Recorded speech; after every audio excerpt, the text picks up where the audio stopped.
everyone, my name is Elizabeth and with me today is also Nicole. And we're joining you all today from Huecos State Park and Historic Site. So we're located in El Paso County on the far west tip of Texas. So if you were to hold your hand out and imagine this is Texas, this being the Panhandle, we're at the very western edge of Texas, right there in El Paso. So we are located also in the Chihuahuan Desert, which only receives about 8 to 10 inches of rain every year. So while the rest of the desert is dry, Huecos has the unique ability, due to its geology, to hold water even when we aren't receiving that much rain. So hueco is the Spanish word for a hole or a hollow, just like the ones we have here on this rock.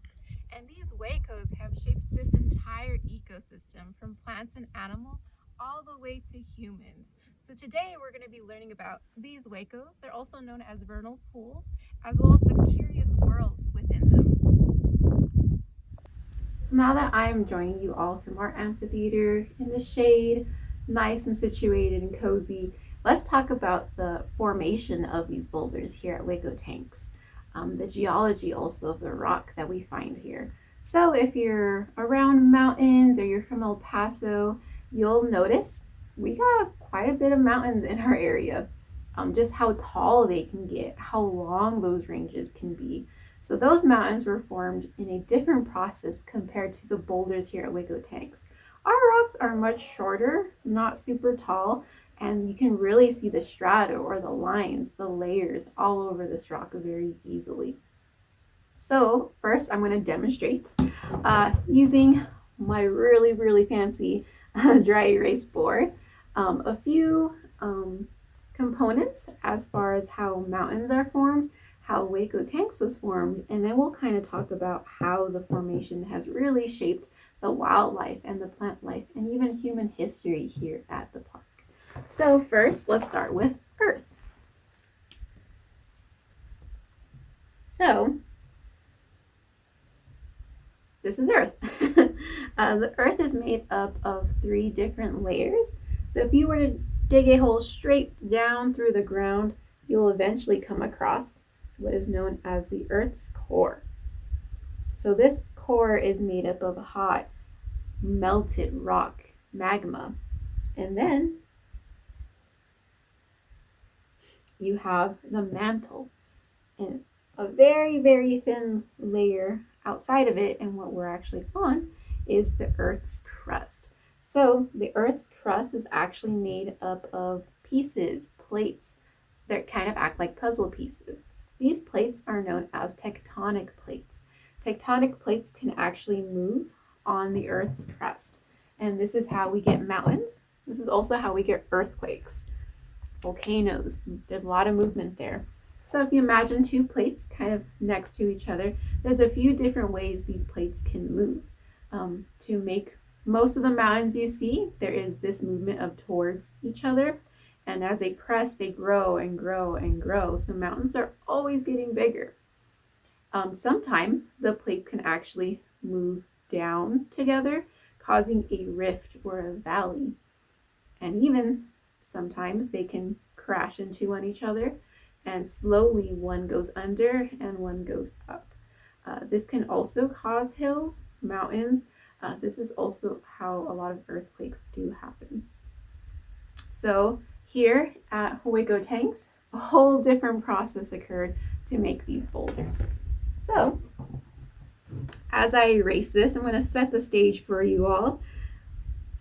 A couple 100 million years ago, all of this area was actually underwater.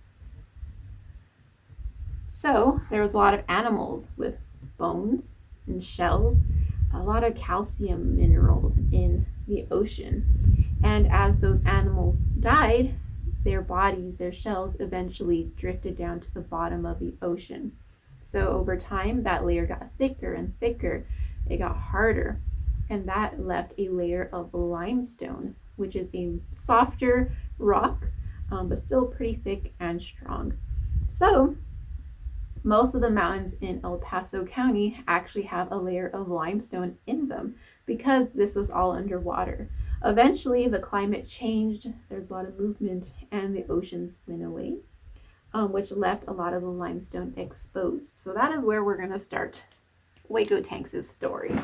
So 34 million years ago, which is abbreviated MYA, we had our layer of limestone. And then we had our crust, or the Earth's crust, down here. So there was still a pretty good layer of limestone. That was my stomach. But we had something known as an igneous intrusion happen. So what that means is igneous, which is a type of melted rock, intruded through the Earth's crust. So it's pushing its way through, and eventually it got through the crust. And it couldn't get through quite this layer of limestone, so it kind of formed these dome-like rocks, or a laccolith, which is a dome-shaped rock structure. But it cooled and hardened and solidified, and there was a lot of movement, a lot of pressure, so you did have a lot of little air bubbles all over this rock. So you can imagine kind of like if you're having a Coke or a Pepsi, a Fanta, whichever you prefer, when you open that, a lot of bubbles rise to the top, and as they meet that air on the other side of the liquid, they burst, they pop, they fizz. So these bubbles had nowhere to go because they were trapped underneath the limestone. So they cooled and hardened as these little pockets all over the rocks. So keep that in mind. They're going to be pretty important a little bit later. So eventually there was rain and there was wind. That's my rain. That's my wind. Let me erase the 34 million years ago. So this rain, this wind, reacted with the limestone, and a process known as weathering and erosion occurred. So one way to think of weathering is when you get a ball of mud and you crush it, and it breaks down into smaller pieces. So weathering is the process or breakdown of rock into smaller pieces, fragments. Erosion is if you were to blow the pieces and they move. Erosion is the movement of those broken pieces away from the area. So that rain and wind weathered away the limestone, and it eroded as well. So rain, wind continue to happen, and as this rain hits this rock and the wind also hits it, the rain, the water reacts with the salt all over this rock and further breaks down the rock material. So you can imagine, put that down for a second, you have the top layer of the rock, and underneath that layer you have those little air bubbles, those little pockets. So as the rain reacted with the salt on the rock, it broke it down and kind of just left an exposed little cup. So these cups, these holes, these hollows ended up being our huecos all over the rock. So if you imagine more rain, maybe our seasonal rains, they can actually fill up these holes, these pockets, all over the rocks. So these rocks also have a lot of cracks, a lot of crevices in them that kind of act as funnels to move that water down into these huecos, or these natural cisterns all over the mountain. And this is one of the reasons why we have such a unique and diverse amount of wildlife, plant life, because when the rest of the desert is dry, Hueco Tank still has the ability to hold water. So the other part of that word, tanks, comes from their ability to hold water. This shaped history in this area. Many different indigenous communities came through Hueco Tanks, not only for shelter and for food, but for these water sources. And even after them, other people came through here for these resources. So once the rain stops, again, these can still hold water. And today, This is our son. He's a cool dude, but he's pretty hot. So today, Hueco tanks is still always shaping, or should I say, the shape of Hueco tanks is still always changing. Erosion still occurs all over these rocks. If you do visit, just take a look. You'll see black streaks coming off the rock, and that's from water, rain interacting with the rock.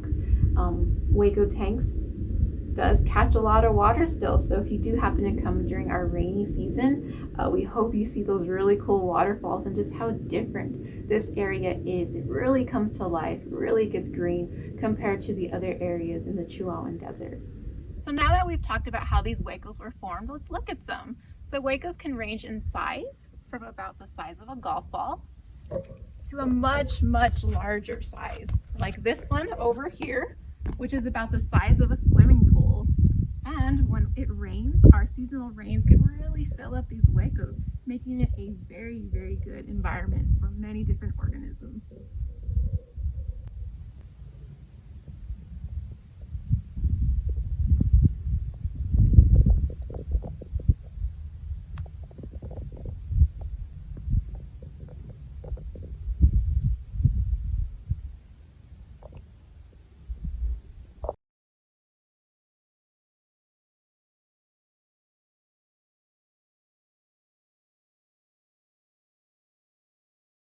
Here in the Chihuahuan Desert, our seasonal rains typically occur June through August, and these seasonal rains are so important for many plants and animals.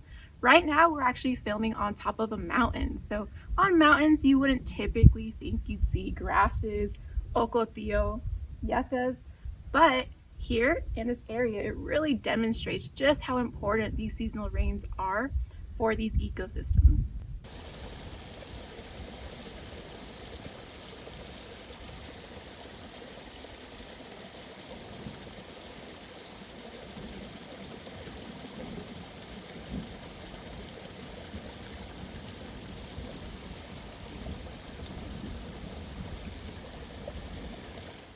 Hi everyone, Nicole here. So Ranger Beth has already talked to you about all kinds of awesome things. She talked to you about how Hueco tanks was formed, how these mountains came to be, and then she talked to you about how these curious features were formed, the huecos, and all of the things that they support, all of the life that they support. So this ecosystem is a very, very important one. So an ecosystem is a community of interacting organisms like animals and plants and their environment, so non-living things. There are many, many different types of ecosystems. They can be a desert, like what we have out here. So this is a desert ecosystem. What lives in a desert ecosystem? There are animals like mountain lions, coyotes, foxes, hawks, and snakes. The plants are part of the ecosystem. Cacti and trees and yuccas. Even the rocks and the mountains and the soil are part of the ecosystem. So this is a desert ecosystem, but there are other types of ecosystems, right? What types of ecosystems are where you live? Do you live maybe by a forest? Maybe by a swamp? Maybe a jungle? All of those are different types of ecosystems. And there are two main types. There are terrestrial ecosystems, which means they're on land, like our desert ecosystem, or maybe our forest ecosystem, or they're aquatic ecosystems as well. So like a lake or an ocean. Those are also ecosystems.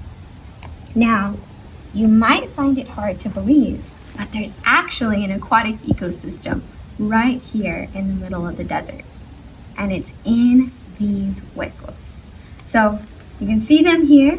They don't look like much, right? Look pretty dry. Looks like there's some dirt and rocks there at the bottom. But they're actually a thriving home full of curious organisms. So I'm going to show you something pretty neat. Come over to you here. So So can you see that in there? What does that look like to you? It kind of looks like just dirt, right?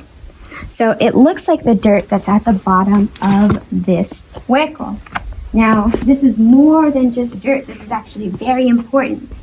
This is thousands and thousands of dried eggs from different organisms, different little animals that live within the hueco. So when the rainy season comes back, like we showed earlier, when all the waters are cascading down the mountain and filling up these holes, that gives these little eggs a chance to hatch and start thriving again. So you might find it hard to believe, but these are actually fairy shrimp eggs. Do you think I'd be talking about shrimp in the desert? So there are a few different types of shrimp that live in here. Fairy shrimp, tadpole shrimp, and clam shrimp. Other organisms that live in here as well might be a little bit tougher to see with the naked eye. Things like rotifers and tardigrade. So though there are small animals swimming within the huecos, many other organisms also utilize this ecosystem. Things like lizards, who will use the water and eat the animals, frogs, even snakes and bigger animals like squirrels and rabbits. So all the animals live here and they all kind of play their role. They do something for the environment. Now, we usually only think about animals, or that's the first thing we think about is animals when we're talking about an ecosystem. But there are many, many different parts to an ecosystem. So we said an ecosystem is living, so biotic things. So living things like the animals we talked about. It also includes plants, like different types of algae that sit on the top and feed some of those animals. But it also includes the non-living things, the abiotic things. So non-living parts of the ecosystem include the rock here. So this rock is non-porous rock. Now that sounds pretty fancy, but all it means is when it rains, it holds on to that water and the water doesn't seep in. And that provides a home for all these animals and plants that we're talking about.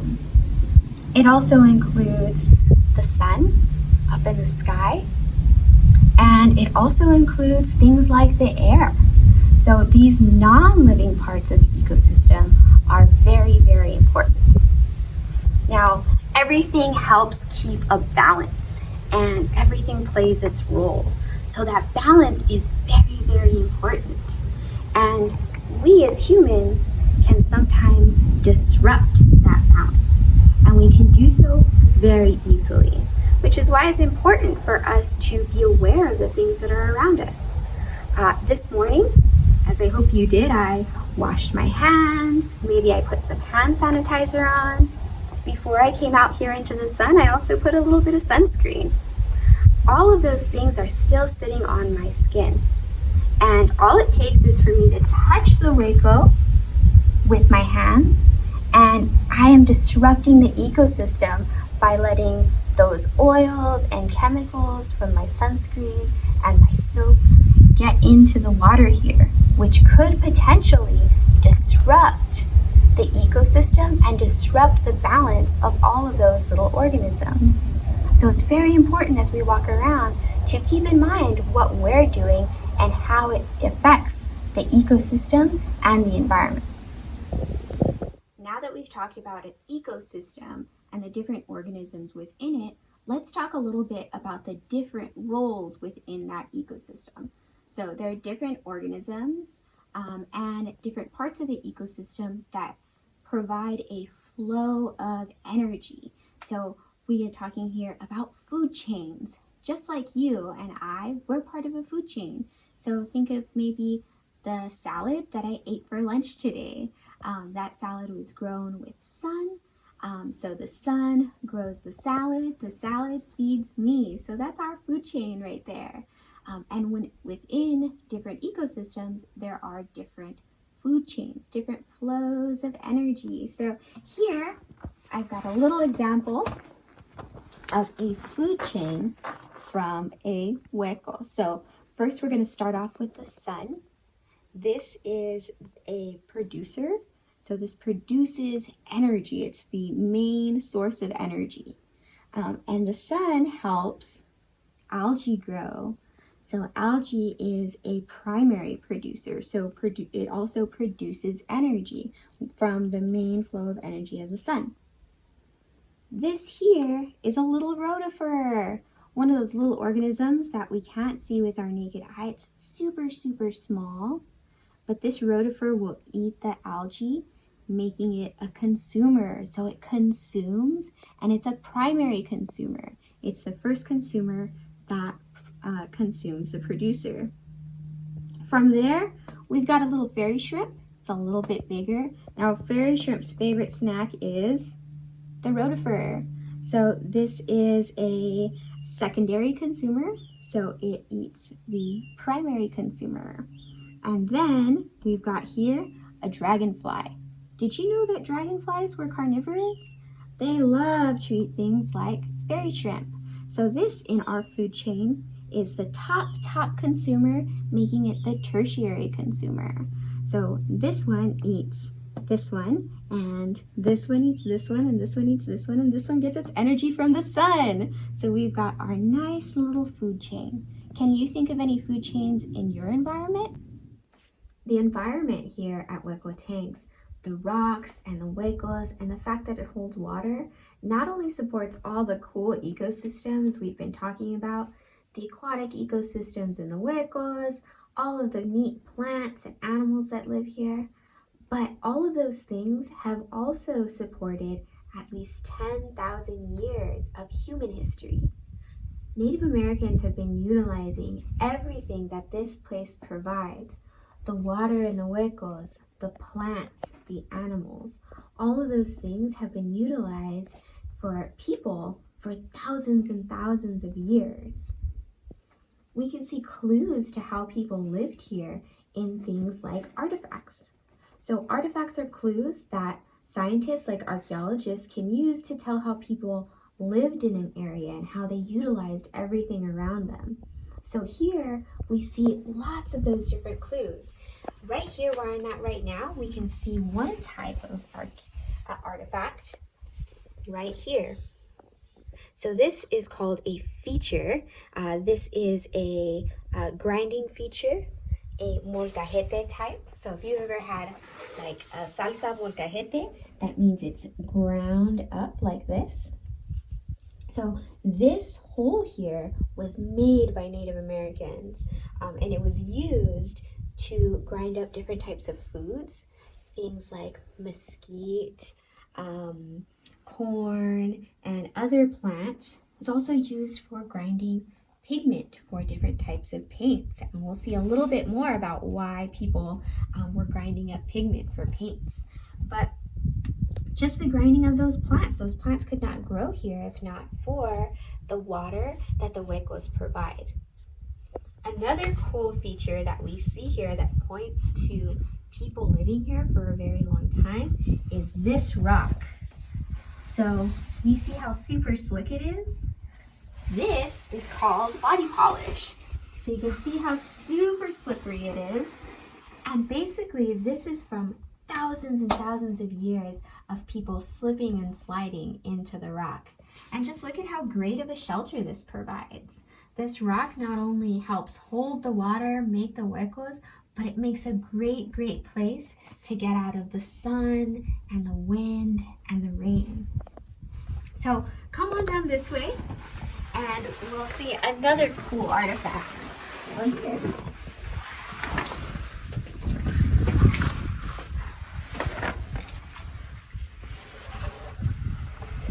So not only did Native Americans leave clues like grinding features, slick rock, we also see things like pottery or arrowheads or flakes of rock that were used for making tools.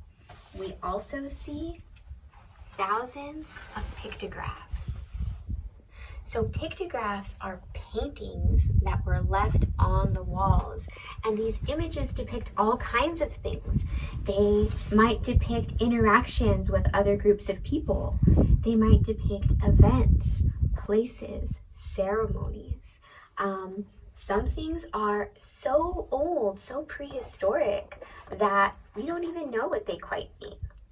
So Huecos is so special for so many reasons, and it all begins with this rock and its ability to hold water. We know that it's special now, but people have been finding this place special for a very, very long time.